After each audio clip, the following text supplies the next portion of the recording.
Imagina estar frente a un hombre que, con una frialdad perturbadora, administró uno de los lugares más oscuros de la historia. ¿Cómo alguien se convierte en una pieza clave de un sistema de exterminio? ¿Qué pasaba por la mente de Rudolf Höss, el comandante de Auschwitz? En este video, descubrirás la trayectoria de este hombre, desde su infancia hasta su captura y juicio, entendiendo los mecanismos psicológicos, ideológicos y burocráticos que lo transformaron en uno de los ejecutores del Holocausto. Pero, ¿por qué esto es importante para ti? La historia de Höss no es solo sobre el pasado, es una advertencia sobre cómo la obediencia ciega, la banalización del mal y el extremismo pueden llevar a personas comunes a cometer atrocidades. Al ver este video hasta el final, no solo comprenderás los horrores del régimen nazi, sino que también te darás cuenta de cómo las sociedades pueden ser manipuladas y cómo decisiones aparentemente pequeñas moldean destinos enteros. ¿Alguna vez te has preguntado hasta qué punto somos influenciados por el entorno en el que crecemos? ¿Podría cualquier persona, bajo ciertas circunstancias, convertirse en un instrumento del mal? Prepárate para un análisis profundo e inquietante sobre uno de los hombres que personificó el horror del siglo XX. Rudolf Franz Ferdinand Höss nació el 25 de noviembre de 1900 en Baden-Baden, Alemania, en el seno de una familia católica extremadamente estricta. Era el hijo mayor de 3 hermanos y el único varón de la casa. Sus padres, Lina, de soltera Speck, y Franz Xaver Höss, le impusieron una educación basada en la disciplina, la moralidad y la devoción religiosa. Su padre, un exoficial del ejército que sirvió en el África Oriental Alemana, administraba un negocio de té y café, pero mantenía valores militares rígidos dentro del hogar. Desde una edad temprana, Höss fue educado para creer en el deber por encima de todo, en una visión del mundo que enfatizaba el pecado, la culpa y la necesidad de penitencia. Höss tuvo una infancia solitaria, sin contacto con otros niños, hasta que ingresó en la escuela primaria. Antes de eso, su socialización era exclusivamente con adultos, lo que reforzó su sentido de disciplina y su distanciamiento emocional. En su autobiografía, afirmó haber sido secuestrado brevemente por un grupo de gitanos, un episodio que, según él, marcó su infancia. Aunque no existen registros que confirmen este relato, la mención del evento podría indicar la construcción de una visión prejuiciosa que más tarde se alinearía con la ideología nazi. Höss comenzó a alejarse de la religión a principios de la adolescencia, después de un episodio en el que, según él, su sacerdote rompió el sello de la confesión al contarle a su padre sobre un incidente en la escuela en el que Höss empujó a otro niño por las escaleras, provocándole una fractura en el pie. También se sintió traicionado por su padre, quien usó la información en su contra. Höss habló de este evento durante su testimonio. Poco después, su padre falleció y Höss empezó a orientarse hacia la vida militar. Cuando comenzó la Primera Guerra Mundial, Höss sirvió brevemente en un hospital militar y luego, a los 14 años, fue admitido en el antiguo regimiento de su padre y su abuelo, el 21º Regimiento de Dragones. A los 15 años, Höss luchó junto al Sexto Ejército Otomano en Bagdad, en Kut el Amara y en Palestina. Mientras estaba destinado en el Imperio Otomano, ascendió al rango de Feldwebel, sargento mayor, y, con tan solo 17 años, se convirtió en el suboficial más joven del ejército. Herido 3 veces y víctima de malaria, Höss fue condecorado con la Medalla de la Media Luna de Hierro, la Cruz de Hierro de primera y segunda clase y otras distinciones. Además, Höss comandó brevemente una unidad de caballería. Cuando la noticia del armisticio llegó a Damasco, donde se encontraba ocasionalmente en ese momento, Höss y algunos otros decidieron no esperar a ser capturados como prisioneros de guerra por las fuerzas aliadas. Tras el armisticio de 1918, Rudolf Höss completó su educación secundaria y rápidamente se unió a los grupos paramilitares nacionalistas que surgieron en la Alemania de posguerra. Inicialmente, ingresó en el Cuerpo de Voluntarios de Prusia Oriental y, posteriormente, en los Freikorps Rossbach, organizaciones que actuaban con violencia contra las insurgencias en Silesia, el Ruhr y la región del Báltico. Durante este período, participó en ataques armados contra civiles polacos durante los levantamientos de Silesia y contra ciudadanos franceses durante la ocupación del Ruhr. Su odio hacia los enemigos de Alemania crecía y veía la violencia como un medio legítimo para restaurar el honor nacional. En 1922, después de escuchar un discurso de Adolf Hitler en Múnich, Höss se unió al partido nazi, convirtiéndose en uno de sus primeros miembros registrados, número 3140.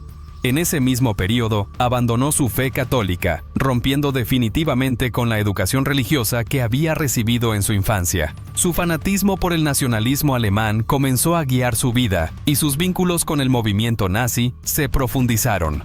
Su participación en actos violentos alcanzó un punto culminante en 1923, cuando, por orden de Martin Bormann, participó en el asesinato del profesor Walter Kadow, acusado de delatar operaciones de sabotaje contra los franceses. El brutal ataque, ocurrido en Mecklemburgo, resultó en la muerte del profesor y, posteriormente, en la detención de Höss y sus cómplices. En marzo de 1924, fue condenado a 10 años de prisión como líder del grupo, mientras que Bormann recibió una pena más leve de solo 1 año. Höss fue enviado a la penitenciaría de Brandeburgo, donde, gracias a su comportamiento disciplinado y a las simpatías políticas de los funcionarios, recibió privilegios como tiempo adicional para leer y permiso para escribir cartas quincenales. Además, fue reconocido como un delincuente motivado por convicciones políticas, lo que contribuyó a que su condena fuera reducida. En julio de 1928, fue liberado como parte de una amnistía general concedida por el gobierno alemán. Tras salir de prisión, Höss intentó alejarse temporalmente de la política y se unió a la Liga Artaman, un movimiento nacionalista que promovía un estilo de vida agrícola, en oposición a la urbanización. Allí conoció a Hedwig Hensel, con quien se casó en 1929 y tuvo 5 hijos a lo largo de los años. Durante este periodo, trabajó en una granja en Salentin, donde sus habilidades con los caballos, adquiridas en la Primera Guerra Mundial, le garantizaron un empleo estable. Sin embargo, su conexión con el movimiento nazi nunca se rompió del todo. El 30 de septiembre de 1933, ingresó en el escuadrón de caballería de la Schutzstaffel SS, iniciando una nueva etapa en su vida. Fue en este periodo cuando Höss llamó la atención de Heinrich Himmler durante una inspección de la SS en Stettin. Algunos relatos indican que ambos ya se habían encontrado anteriormente, posiblemente en la época de la Liga Artaman, pero fue en ese momento cuando Himmler percibió el potencial de Höss dentro de la estructura del régimen nazi. El 1 de abril de 1934, Rudolf Höss ingresó oficialmente en la Schutzstaffel SS por convocatoria directa de Heinrich Himmler. Ese mismo año, fue transferido a las unidades de la Cabeza de la Muerte, SS Totenkopf-Verbände, la división encargada de la administración de los campos de concentración. En diciembre de 1934, fue asignado al campo de Dachau, donde asumió el puesto de jefe de bloque. Su principal mentor fue Theodor Eicke, el arquitecto del sistema de campos nazis, quien impuso un código estricto de brutalidad y disciplina extrema. Bajo su dirección, Höss aprendió que los prisioneros debían ser tratados con absoluta frialdad, y cualquier rasgo de compasión era visto como una señal de debilidad. Demostrando eficiencia y total lealtad al régimen, Höss ascendió rápidamente. En 1938 se convirtió en capitán de la SS y fue nombrado ayudante de Hermann Baranowski en el campo de concentración de Sachsenhausen. Allí tuvo una participación directa en la represión y el exterminio de prisioneros. El 15 de septiembre de 1939, por orden de Himmler, Höss dirigió el pelotón de fusilamiento que ejecutó a August Dickmann, un testigo de Jehová que se convirtió en el primer objetor de conciencia en ser asesinado tras el inicio de la Segunda Guerra Mundial. Además de organizar la ejecución, Höss disparó el tiro final con su pistola, demostrando su disposición a cumplir las órdenes del régimen sin vacilar. También en 1939, tras la invasión de Polonia, Höss fue integrado en la Waffen-SS, donde destacó por su administración eficiente y rigurosa. Durante este periodo, se encargó de gestionar las propiedades confiscadas a los prisioneros, asegurando que los bienes robados fueran debidamente catalogados y redirigidos al Reich. Su perfil administrativo llamó la atención de sus superiores, quienes comenzaron a recomendarlo para cargos de mayor responsabilidad dentro del sistema de campos de concentración nazi. El 18 de enero de 1940, mientras aún operaba en Sachsenhausen, Höss demostró su brutalidad al ordenar un castigo colectivo extremo. con temperaturas que alcanzaban los 26 dC, determinó que todos los prisioneros no asignados a trabajos forzados permanecieran expuestos al frío intenso sin abrigos ni guantes. Muchos colapsaron debido a la hipotermia. Cuando los ancianos del bloque intentaron socorrer a algunos internos llevándolos a la enfermería, Höss ordenó que las puertas fueran cerradas, impidiendo cualquier tipo de asistencia. Al final del día, 78 prisioneros murieron y otros 67 fallecieron durante la noche.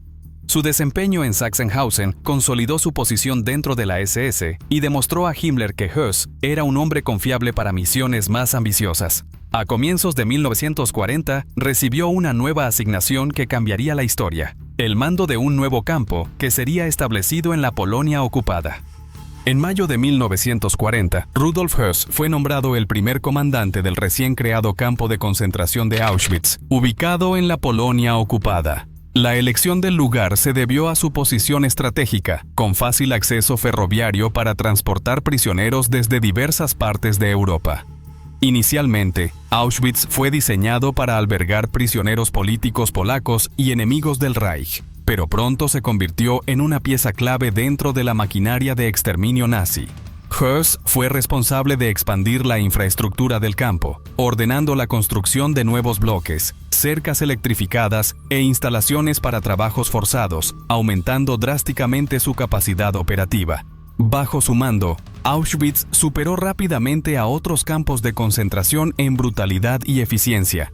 Höss aplicó metodologías aprendidas en Dachau y Sachsenhausen, pero a una escala mucho mayor. El hacinamiento, los trabajos forzados y las condiciones inhumanas eran parte de un sistema diseñado para debilitar a los prisioneros antes de su muerte. Los fusilamientos seguían siendo comunes, pero el método de exterminio pronto evolucionó hacia algo más sistemático. Se llevaron a cabo experimentos con gas venenoso en el campo, lo que llevó a la implementación del Zyklon B, un pesticida altamente letal que eliminaba grandes grupos de prisioneros en minutos. A partir de 1942, Auschwitz se convirtió en el principal centro de la llamada Solución Final, el plan nazi para exterminar a los judíos de Europa. Höss supervisó personalmente la construcción de cámaras de gas y crematorios para hacer el proceso más eficiente. Vagones abarrotados llegaban diariamente, transportando hombres, mujeres y niños directamente hacia la muerte. Solo aquellos considerados aptos para el trabajo eran temporalmente perdonados, pero terminaban muriendo de agotamiento, enfermedades o ejecuciones sumarias. Bajo su administración, Auschwitz alcanzó la capacidad de asesinar hasta 10.000 personas por día, una cifra sin precedentes en la historia de la humanidad. Como comandante de Auschwitz, Rudolf Höss no solo administró el campo, sino que también se aseguró de que su operación se llevara a cabo con la máxima eficiencia. Su papel iba más allá de la supervisión burocrática. Era directamente responsable de optimizar los métodos de exterminio, coordinar el transporte de prisioneros y garantizar que las ejecuciones se realizaran sin interrupciones. Su meticulosa organización convirtió a Auschwitz en el mayor centro de exterminio del régimen nazi, estableciendo estándares de logística y ejecución que serían replicados en otros campos. Uno de los mayores desafíos que enfrentó Höss fue la gestión de la enorme cantidad de prisioneros que llegaban diariamente. La selección en la rampa ferroviaria se realizaba en cuestión de minutos, determinando quién sería eliminado de inmediato y quién sería enviado a trabajos forzados. Sin embargo, la creciente cantidad de víctimas generó problemas para la eliminación de los cuerpos, lo que llevó a la necesidad de construir crematorios más potentes y cavar fosas comunes para incinerar cadáveres al aire libre. Höss supervisaba de cerca estas operaciones, asegurándose de que el proceso nunca se interrumpiera por cuestiones logísticas. Además del exterminio en masa, Höss también administraba el sistema de explotación económica de los prisioneros. Los bienes confiscados eran registrados sistemáticamente y enviados al Reich, incluyendo dinero, joyas e incluso el oro extraído de los dientes de las víctimas. Parte de la mano de obra de los detenidos era utilizada para sostener la economía de guerra alemana, con fábricas cercanas al campo que empleaban prisioneros en condiciones de esclavitud. Para Höss, Auschwitz no era solo un lugar de exterminio, sino también un centro de recursos que beneficiaba directamente al régimen nazi. El 8 de mayo de 1944, Rudolf Höss regresó a Auschwitz para supervisar la Operación Höss, la fase más intensa del exterminio en masa llevado a cabo en el campo. Bajo su coordinación, aproximadamente 430.000 judíos húngaros fueron deportados y asesinados en un período de solo 56 días. Incluso con la infraestructura ampliada, Auschwitz no podía manejar el volumen de víctimas. Los crematorios operaban sin descanso, pero aún así, miles de cuerpos se acumulaban. Como solución, Höss ordenó que se realizaran ejecuciones en masa en fosas abiertas, donde los cadáveres eran incinerados al aire libre para eliminar cualquier evidencia. Cada día, cerca de 10.000 judíos eran gaseados, superando la capacidad máxima de las cámaras de gas. Ante esta situación, se adoptaron medidas extremas para mantener el ritmo del genocidio. Los prisioneros recién llegados eran obligados a desnudarse antes de ser conducidos a grandes hogueras ocultas, donde miembros de las SS los ejecutaban a tiros antes de arrojarlos a las llamas. El Sonderkommando, compuesto por prisioneros forzados a colaborar en el proceso, se encargaba de transportar los cuerpos y asegurar que las fosas siguieran operando. Höss supervisaba personalmente la eficiencia de este sistema, asegurando que las cifras de exterminio se mantuvieran elevadas. A pesar de la inminente derrota de Alemania, las operaciones de asesinato continuaron con la misma intensidad. Auschwitz estaba en el centro de la estrategia nazi para exterminar al mayor número posible de prisioneros antes de la llegada de los aliados. A finales de 1944, con el Ejército Rojo acercándose a Polonia, las SS comenzaron a destruir las pruebas del genocidio. Höss ordenó el desmantelamiento de parte de las cámaras de gas y la quema de documentos administrativos que podrían incriminar a la cúpula nazi. Sin embargo, la magnitud del exterminio hacía imposible ocultar lo ocurrido en el campo. En noviembre de 1944, Höss fue transferido al campo de concentración de Ravensbrück, llevando a su familia a vivir cerca de las instalaciones. Su último puesto antes de la derrota de Alemania fue la supervisión de la cámara de gas recientemente instalada en el campo, donde más de 2.000 prisioneros fueron ejecutados. Incluso con el final de la guerra acercándose, continuó coordinando operaciones de exterminio, demostrando su inquebrantable lealtad a la ideología nazi. En abril de 1945, con el colapso del Tercer Reich volviéndose inevitable, Rudolf Höss huyó con su familia a la península de Darß, acompañado por Richard Glücks y otros altos oficiales nazis. El grupo incluía a la esposa de Theodor Eicke, su hija y varias familias vinculadas al régimen. Höss recibió la tarea de mantenerlos alejados de las fuerzas enemigas, que avanzaban rápidamente sobre Alemania. Durante esta huida, él y sus compañeros recibieron la noticia de la muerte de Adolf Hitler. Tanto Höss como su esposa quedaron profundamente afectados por el suicidio del Führer, viendo el fin de la guerra como el colapso total de su ideología y de todo por lo que habían luchado. Previendo su captura por parte de los soviéticos, Höss había obtenido veneno para que él y su familia se suicidaran en caso de ser encontrados. La idea era seguir el ejemplo de Joseph Goebbels y otros nazis que prefirieron la muerte antes que la rendición. Sin embargo, tanto él como su esposa decidieron no llevar a cabo el plan, temiendo por el destino de sus hijos. Más tarde, Höss admitiría que se arrepintió de esa decisión, diciendo que el suicidio habría ahorrado sufrimiento a su familia. En cambio, Hedwig y los niños fueron enviados a la casa de una antigua gobernanta en Michaelisdonn, mientras que Höss continuó su viaje solo con su hijo Klaus. En los últimos días de la guerra, siguiendo el consejo de Heinrich Himmler, Höss adoptó una identidad falsa como miembro de la Kriegsmarine, utilizando documentos falsificados con el nombre de Franz Lang. Trabajó como agricultor en Gottrupel, Schleswig-Holstein, logrando escapar de la captura durante casi un año. Mantuvo un perfil bajo y evitó cualquier contacto que pudiera comprometer su nueva identidad. Sin embargo, la caza de criminales nazis se intensificaba y las autoridades británicas estaban decididas a encontrarlo. En 1946, el exoficial judío alemán Hans Alexander, quien había huido a Inglaterra en 1936 y se había convertido en cazador de nazis, logró rastrear la ubicación de Höss. Alexander, entonces capitán del Royal Pioneer Corps, organizó una operación con soldados británicos, muchos de ellos judíos, para capturarlo. La hija de Höss, Brigitte, fue interrogada sin éxito, pero los soldados presionaron a su hermano Klaus, lo que llevó a Hedwig a revelar la ubicación de su esposo. El 11 de marzo de 1946, Höss fue finalmente capturado. Inicialmente intentó negar su identidad, pero tras intensas torturas, confesó ser el excomandante de Auschwitz. El 15 de abril de 1946, Höss fue llevado ante el Tribunal Militar Internacional de Nuremberg, donde proporcionó un relato detallado de sus crímenes. Su testimonio fue utilizado como prueba en el juicio de Ernst Kaltenbrunner y, posteriormente, en el juicio de Oswald Pohl. En sus declaraciones, describió la operación de Auschwitz con una frialdad burocrática, sin mostrar arrepentimiento. El 25 de mayo de 1946, fue extraditado a Polonia, donde sería juzgado por el Tribunal Supremo Nacional por asesinato en masa. El juicio de Rudolf Höss tuvo lugar entre el 11 y el 29 de marzo de 1947 en el Tribunal Supremo Nacional de Polonia.